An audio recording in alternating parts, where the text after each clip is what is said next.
Medellín no olvida aquel fatídico 2 de julio de 1994.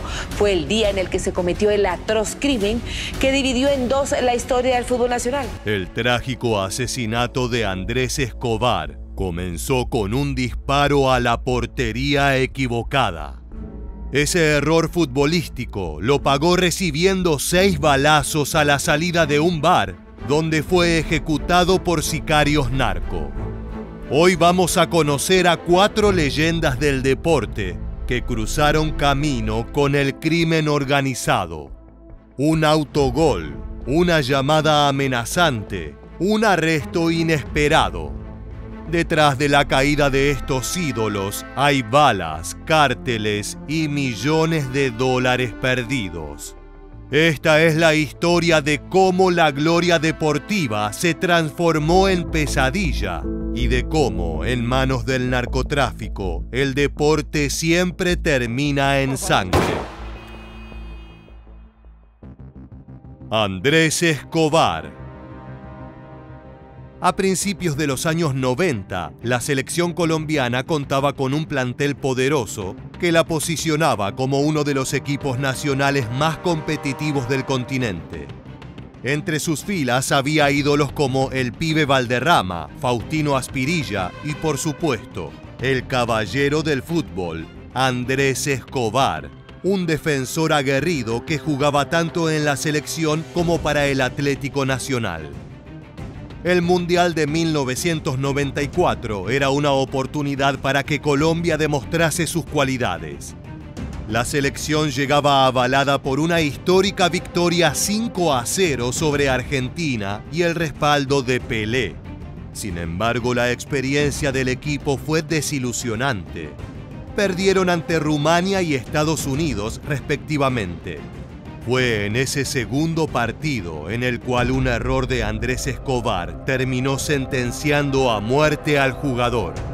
Y es que en el minuto 34, en una confusa jugada, el laureado defensor del Atlético Nacional terminó metiendo un gol en propia portería, condenando a su selección a revertir un resultado negativo que finalmente se mantuvo.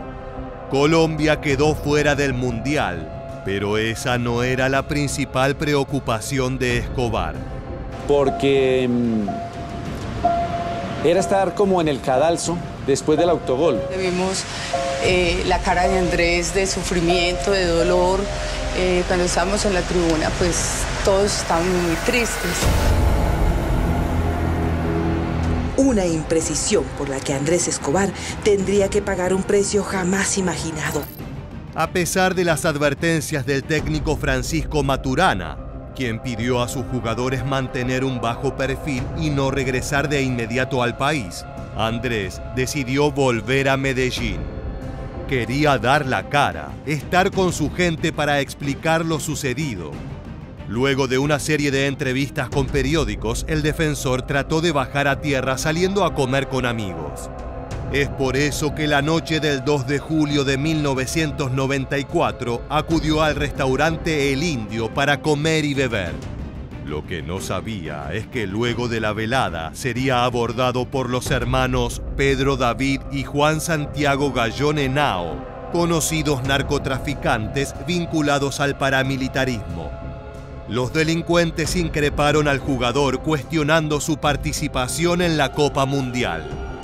Nuestra tesis, la de nosotros, los fiscales de la primera instancia, es que la forma como se desarrolló la discusión, primero la provocación, segundo la forma como reaccionaron al reclamo de él, lo que provoca es la decisión del conductor de disparar, son formas veladas de ordenar y demostrar y de exhibir poder.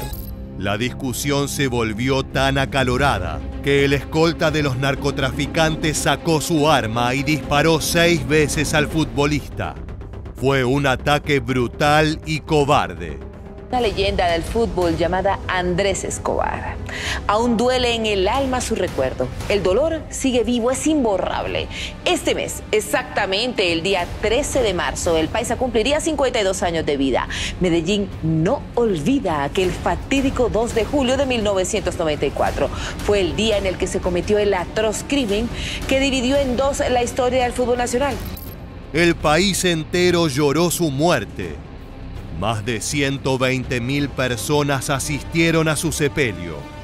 Con un dolor inmenso y una vergüenza insoportable, el crimen se volvió en símbolo de lo peor del país. Pronto las autoridades revelaron los lazos de los hermanos Gallón Henao con el crimen organizado, el negocio más rentable de la nación. Eran hombres como ellos los que dominaban la justicia y la política. Había información de que tenían algún tipo de vínculos con grupos armados de la región, especialmente del suroeste antioqueño. Ellos habían sido socios de Pablo Escobar, habían sido socios de los Ochoa negocios de caballos, y mire cómo es la vida, terminan de socios del cartel de Cali, no de los Rodríguez Orejuela, sino de la segunda generación que eran Pacho Herrera, Víctor Patiño Fomeque, Henry Loaiza el Alacrán. Muñoz Castro fue condenado a 43 años de prisión, pero solo cumplió 11 por buen comportamiento. Tras su liberación en 2005, muchos sintieron que la justicia le había fallado a Andrés Escobar. El recuerdo del caballero del fútbol, ese feroz defensor que marcó historia en Atlético Nacional, sigue doliendo en el corazón de todos los fanáticos. Escobar pagó con su vida, pero su muerte solo expuso la podredumbre que ya habitaba el deporte. Albeiro el Palomo Usuriaga.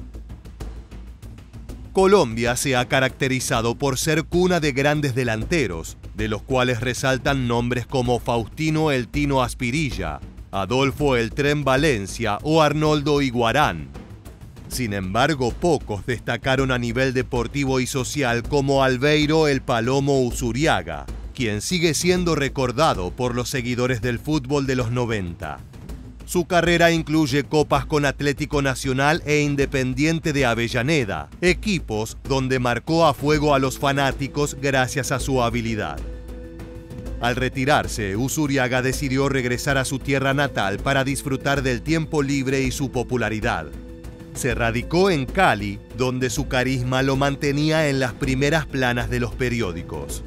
Sin embargo, sus familiares nunca pensaron que su alegría provocaría que fuera asesinado en la ciudad que lo vio nacer.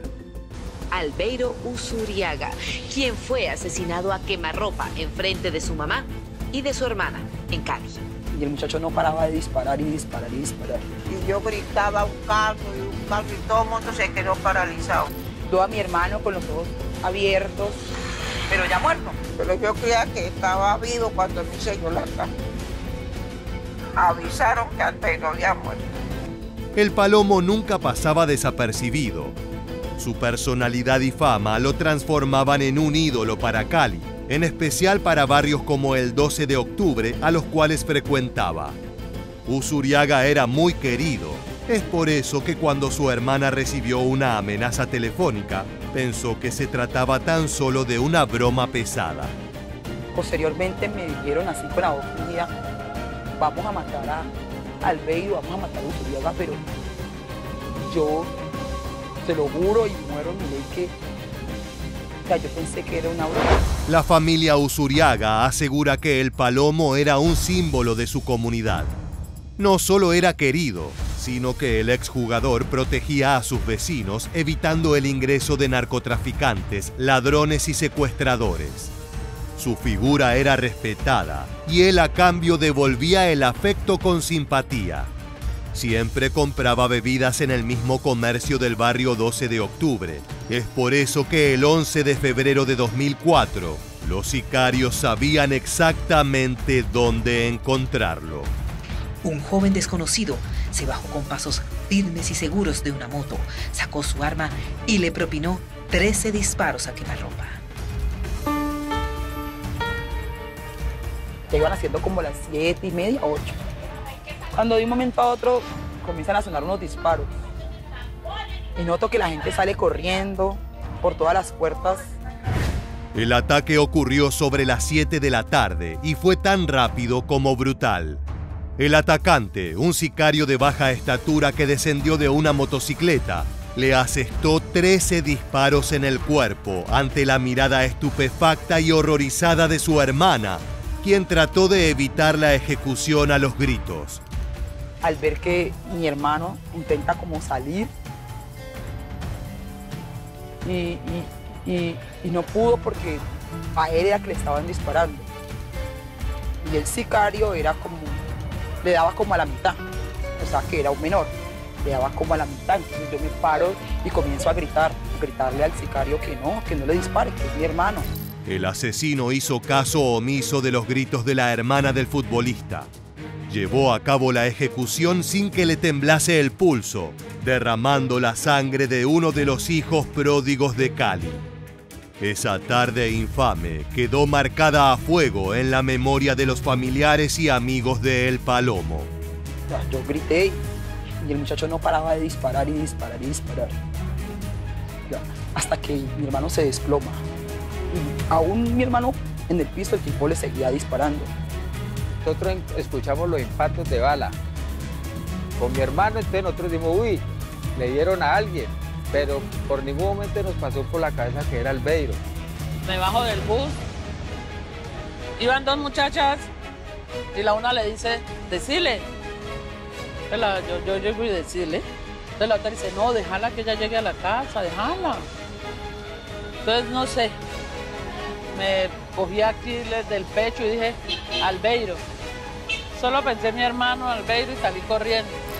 Sobre este crimen se crearon varias hipótesis. Una de ellas señalaba que Usuriaga había sido testigo de un asesinato y lo habían matado para callar lo que sabía. Por su parte, la familia Usuriaga postuló que la ejecución fue motivada porque el jugador no permitía el ingreso de narcotraficantes y ladrones, protegiendo a sus vecinos con su influencia. Sin embargo, las autoridades concluyeron que el futbolista había sido asesinado por orden de Jefferson Valdés Marín, jefe de una banda ilegal llamada Molina, debido a que Albeiro había salido con la novia del criminal. Muchos sugieren que esto era tan solo una cubierta para ocultar los verdaderos negocios detrás del asesinato. Esta explicación no fue satisfactoria para los fanáticos del deporte, quienes hasta el día de hoy lloran la pérdida de su ídolo y el clima de violencia que causó su partida a la edad de 37 años. Omar El Gato Ortiz. El 7 de enero de 2012, el portero Omar El Gato Ortiz salió en todos los periódicos y noticieros, pero no fue por gloria futbolística o por atajar un penal en el último minuto. Su rostro no era el de un deportista de élite. Se lo veía desmejorado y con varias noches de sueño adeudadas. Es que ese 7 de enero, Ortiz fue detenido por la justicia por ser parte de una banda de secuestradores que aterrorizaban a todo Nuevo León. Un jugador que conocemos como que fue un buen portero, Omar Ortiz, el famoso gato, aquí lo estamos viendo, fue presentado como parte de una banda de secuestradores. No se sabe a ciencia cierta si él era líder, pero era uno de los cabecillas, y se decía que es el que tenía la voz mandante sobre quién podía ser secuestrado y quién no. Durante años, Ortiz se destacó bajo los tres palos, jugando en grandes equipos de México como Rayados, donde se ganó a la hinchada a base de atajadas y buenos rendimientos. Sin embargo, detrás de sus proezas deportivas, se escondía un gusto por la noche y los excesos, donde conoció a quienes serían sus futuros socios. La Procuraduría de Nuevo León reunió las pruebas que lo acreditaron como miembro de una banda delictiva relacionada con el Cártel del Golfo y que privó de la libertad a 3 personas, entre ellas a una menor de edad y a Armando Gómez, esposo de Gloria Trevi, en octubre de 2011. El Gato fue señalado por la Agencia Estatal de Investigaciones como el encargado de proporcionar información a la banda sobre las víctimas y por recibir por cada rescate hasta 100.000 pesos. Bueno, él confiesa haber conocido a estas personas hace algún tiempo, más de un año, y él se volvió cómplice de esta banda al señalar a las víctimas que fueron secuestradas y a cambio de lo cual esta persona recibió importantes pagos por su participación activa de esta forma. Al menos ha confesado 2, de los cuales ha obtenido cantidades arriba de 100,000 pesos. Finalmente, el Gato fue sentenciado a una condena de 75 años de cárcel por haber secuestrado al menos a 3 personas. Su experiencia tras las rejas comenzó de manera dolorosa, siendo golpeado por internos y guardias durante motines ocurridos en 2017. Con el paso del tiempo, el deportista dio la espalda al fútbol y a la droga, tomando como eje de su vida la fe. Pero no hablo de eso. O sea, para mí el fútbol fue una etapa que ya quedó atrás. Como todo lo de mi proceso también ya quedó atrás. O sea, el proceso de haber llegado a este lugar, para mí ya quedó atrás. Al contrario, yo ya no revivo las cosas las cuales viví anteriormente, sino que ahora me enfoco en lo que viene para mí en las manos de Dios. La historia de El Gato es una prueba de que los personajes oscuros que se conocen en las noches de droga y excesos pueden ser la puerta de entrada a un mundo peligroso. En México, ser socio de las personas equivocadas puede pagarse muy caro. En el caso del portero, el precio es una vida entera tras las rejas. Julio César Chávez Jr. El boxeo es un deporte que ha estado históricamente ligado al crimen organizado. Desde las peleas arregladas a los fraudes de apuestas, el cuadrilátero ha sido objeto de negocios oscuros. ¿Qué pasa cuando el heredero de una auténtica leyenda del deporte se transforma en el matón personal del narcotráfico? Julio César Chávez Jr. lo sabe a la perfección.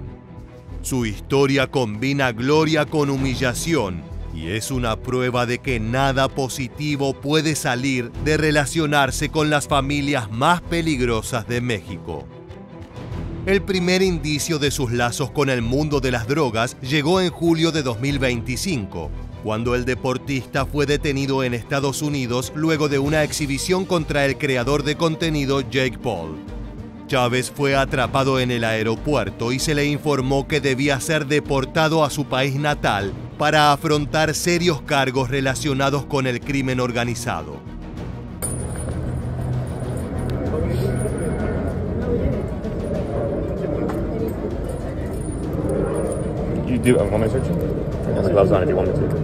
¿No tienes algo en sus zapatos? No. ¿Pocillos? Nada. ¿No tienes nada? Mi celular aquí en la bolsa de atrás. Aquí es eso. La imagen de Julio César Chávez Jr. siendo detenido impactó a todos los mexicanos, pero para muchos no resultó sorpresivo. Y es que hacía tiempo que el deportista tenía relación con el clan Guzmán, es decir, con los fundadores del cártel de Sinaloa. Y es que el boxeador fue pareja de Frida Guzmán Muñoz, hija del fallecido Edgar Guzmán López, hijo del Chapo, que fue asesinado en 2008. La relación con Frida le abrió al boxeador las puertas de un mundo repleto de excesos, dinero y poder. Ya no solo se codeaba con entrenadores y representantes, ahora era familia de los Chapitos. Tanto así que en varias oportunidades envió sus respetos públicamente a Ovidio Guzmán, también conocido como El Ratón. El Ratón, él es tío de mi hija, pues, que ha sido mi hija mucho tiempo, entonces sí lo conozco bien y es una buena persona. Conmigo es una gran persona. Yo no sé lo que dicen en otro lado, la verdad. No me gusta meterme yo. Como se portan conmigo aquí, los que me echan la madre me doy cuenta y los que no, me doy cuenta. Y eso puedo decir yo de la gente, no puedo decir nada más. Y la verdad, mis respetos, no por algo malo, la verdad, mis respetos para él. Julio César Chávez Jr. no se limitó a ser pareja de Frida y enviar saludos a sus peligrosos tíos. El boxeador también entabló amistad con otras figuras más oscuras y menos conocidas. Entre esos nuevos colegas se encontraba el Nini, histórico jefe de seguridad de los Chapitos, un hombre brutal encargado de proteger a los nuevos líderes del clan Guzmán. El Nini transformó a Julio César Chávez en un elemento activo del cártel de Sinaloa, utilizando su talento para el boxeo de forma creativa, casi como si fuese una máquina de tortura que respira. El documento señala que Julio César Chávez Jr. tenía una función de ajustador de cuentas. El Nini le ordenaba golpear a integrantes de su propio grupo criminal que cometían descuidos y al menos habrían sido vistos juntos en 2 ocasiones. En una de ellas, el Nini le habría ordenado colgar a uno de sus sicarios como costal de box, como castigo, y le habló a Chávez Jr. para que fuera a golpearlo. Golpeando a enemigos de Sinaloa como si fueran bolsas de entrenamiento, Julio César Chávez Jr. se ganó el visto bueno de los narcotraficantes más peligrosos de México. El deportista ya no golpeaba por la gloria o por el honor sobre el ring. Ahora lanzaba jabs y uppercuts para torturar a las víctimas de los Chapitos. En ese universo tenebroso no había cinturón de campeón. El premio era el dinero y las drogas. De esa manera, Chávez se establece como un engranaje en el complicado mecanismo que unía a Estados Unidos con varios estados mexicanos. Efectivamente la célula operaba y una vez que estaban en las armas en Sonora, llegaban a Culiacán, Sinaloa, y entonces es cuando aparecen los grandes nombres. Iván Archibaldo Guzmán Salazar, el líder absoluto de los Chapitos, Ovidio Guzmán López, su hermano, su medio hermano y también operador de los Chapitos, y por supuesto Néstor Isidro Pérez Salas, ubicado como un enforcer también del cártel, ¿no? Persona que generaba violencia y era guardaespaldas para los Chapitos. Ahora, Julio César Chávez no aparece en las investigaciones de Estados Unidos, aparece en las investigaciones de México a través de las escuchas, porque detectan que también, digamos, participaba en esas actividades para castigar a personas que trabajaban para el cártel. La acusación de la Fiscalía se basaba en 2 llamadas telefónicas de presuntos narcotraficantes, así como registros migratorios compartidos por Estados Unidos. Por esta denuncia, la Fiscalía Especializada en Materia de Delincuencia Organizada intervino teléfonos de varios sospechosos del 11 de diciembre de 2021 al 11 de junio de 2022. En ese periodo fue cuando se registraron mensajes y llamadas de El Nini ordenando la utilización de Chávez como mecanismo de tortura. La pregunta que deben responder las autoridades es si el boxeador era un colaborador activo y entusiasta o si se trataba de una víctima de ese mundo oscuro, siendo obligado a usar su talento para hacer el mal. Si este tipo de contenido te resulta interesante, te invitamos a activar las notificaciones y suscribirte a nuestro canal. Sin más, nos despedimos hasta la próxima entrega de Militarmente. Gracias por acompañarnos.